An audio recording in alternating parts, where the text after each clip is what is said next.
Improvements though in temperatures just slightly this morning. That's nice to see. And we've got a little sliver of that sunrise showing up as we're looking off to the east on our First Alert Sky Cam in the Fargo area. So we've got the cloud cover overhead. That's helped us out to blanket us and insulate us a little bit. And we could still see a little of that sunrise. Today will end up being a little more on the cloudy side than on the sunny side. Here's a look at our current temperatures. We're working our way up. It's 3 degrees right now in Fargo, 6 in Grand Forks. Over to the east, a lot of places with temperatures that are below zero, 8 below in Baudette and in Wadena. A little milder to the west, but still cold. Devil's Lake is at 11. And when you factor in that wind, it feels like we're below zero there too. So everybody in the valley feeling the impacts of this colder air. 8 below in Fargo. Your wind chill right now, it's 3 below in Grand Forks. And our lowest wind chill on the map, 20 below in Foston. Pretty cold here again. A look at our winds, they're not that strong. We're looking at about 5 to 15 miles per hour. And the fact that they have turned to a more southwesterly direction is a big difference maker as well for us here for today. It stops that drive of colder air into the valley. Now we do have some cloud cover that is moving in. And in addition to that, you can see that there are some pockets of blue showing up on the map. So I can't rule out a few flakes, a few flurries underneath those clouds. But overall, looking at some just mostly cloudy to partly cloudy skies throughout the day today. More cloud cover up to the north. So heading out to the bus stop, yes, bundle those kids up. They're going to want that extra layer and the hat and gloves and scarf to stay warm while they're waiting. And temperatures do climb. We'll be back into the teens and some 20s this afternoon, a little milder to the southwest, and the wind shouldn't be too strong. That's a nice difference maker as well. Looking ahead to the weekend, Saturday, feeling more like wintertime with the snow moving in. Temperatures a little warmer, will be around 20 degrees, but we'll have to deal with that snow. A light amount, but enough that we're looking at some places in that 1 to 2 inch range. And then Sunday, frigid air moves in behind it. We're talking dropping temperatures through the day. So a little bit of some kind of winter weather for everyone here coming up for the weekend. Sounds like it. Thank you, Lisa. President Biden is delivering on his promise to unveil a national strategy to combat COVID-19. The president's plan, announced yesterday through 10 executive orders, includes mandating masks on public transportation and directing agencies to use wartime powers to require U.S. companies to manufacture supplies like N95 masks, swabs, and other equipment. It also focuses on vaccinating more people and safely reopening schools, businesses, and travel. The administration's goal is to give out 100 million shots in the president's first 100 days. The president warns that American deaths could top 500,000 and says things will get worse before they get better.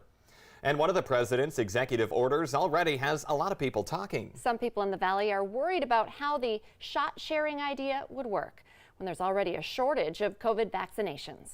The Valley Today's Brian Sherrod joins us live this morning with the latest. Good morning, Brian. Hey, good morning, Jordan and Lisa. It just creates a challenge, not because we don't have the manpower, just because the doses are just not there. And like you just mentioned, President Biden wants to go and vaccinate 100 million people in the first 100 days. But again, the vaccinations just don't make it there, especially closer to our area as we break down the numbers here. Now, North Dakota is receiving 10,000 doses of the vaccine each week. Minnesota receiving 60,000 doses. Now, in Cass County, they are already vaccinating people in Phase 1B. Clay County still has 1,000 people left to vaccinate in Phase 1A. Now, with each person needing 2 doses, it would take between 2 to 4 years to be able to vaccinate everyone on both sides of the river. The bottom line, the supplies are just not there. The bottom line is the supply is far, far lower than the demand, even amongst those patients at highest risk. Doses making its way to the state. It takes at least a week to get the doses to the right place. At this rate, it would take more than 2.5 years to vaccinate all North Dakotans and about 3.5 years for Minnesotans. Now, so far, nearly 69,000 North Dakotans have received their first dose of the vaccine, and just over 200,000 have in Minnesota. So overall, like I just mentioned, we need more doses to make this a possibility. Brian Sherrod reporting live. Thank you for that update. Essentia Health has started vaccinations for Priority Group 1B. Dr. Richard Vetter says Essentia has received both the Pfizer and Moderna doses for the first round of vaccinations. This goes to the 75 and older group. Essentia has received 975 doses of Pfizer and a couple of doses of Moderna. This week alone, Essentia will vaccinate over 1,000 people. Vaccinations are also happening in Wahpeton, Valley City, Jamestown, and many Minnesota sites. When it's the patient's turn, they are asked to reach out through their MyChart patient portal. Essentia will then reach out through the same means and in many cases by voice and phone messaging. In the next 2 weeks, Essentia will join Sanford Health in the Joint Vaccination Center. That's in the old Gordman's building in Fargo. Until then, vaccinations, they will be provided at the 32nd Avenue South Hospital. Essentia shows a 70% acceptance rate surrounding vaccinations with their personnel. Now, the shot is not mandated, but it is encouraged. And as area students continue in-person learning, they will keep a close watch on COVID-19 cases. Staff are still raising concerns about larger groups attending weddings and funerals. The Missouri Valley Football Conference is re-releasing the 2021 spring schedule. Lisa, get out your planner. I know. After Indiana State opted not to participate. The season is scheduled over 8 straight weekends. And the Bison schedule still has it opening the season on a Sunday, February 21st. I already have that written down, actually. They're hosting Youngstown State.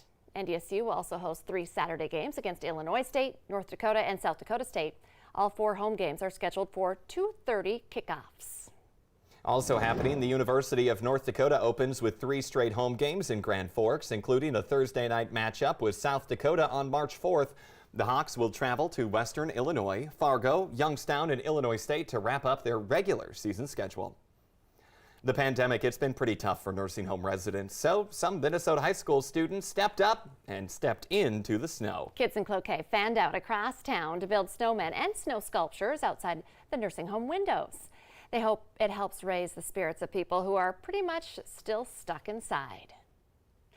With all of the focus on fashion at the inauguration, who knew Senator Bernie Sanders' name would be mentioned? His mittens stole the show and led to some very funny memes. The scene of the senator sitting silently at Joe Biden's inauguration wearing those big fluffy mittens created an internet sensation. Who doesn't want them fashionable and warm? Now this woman right here who lives in Vermont, Jan Ellis, she's a teacher and she makes those mittens on the side. They're made from old sweaters. An acquaintance helped get those mittens onto the hands of Senator Bernie Sanders and now into the hearts of Americans across the country. I love that. We now want to get the answer to our question of the morning on Facebook. That question today, 51% of people said they would rather have jury duty than give up this for a week. Almost everyone guessed this. We didn't trick you this morning. The answer is coffee. The Today Show and CBS This Morning are just about to start, but the Valley Today rolls on. Join us right now on the Fargo CW.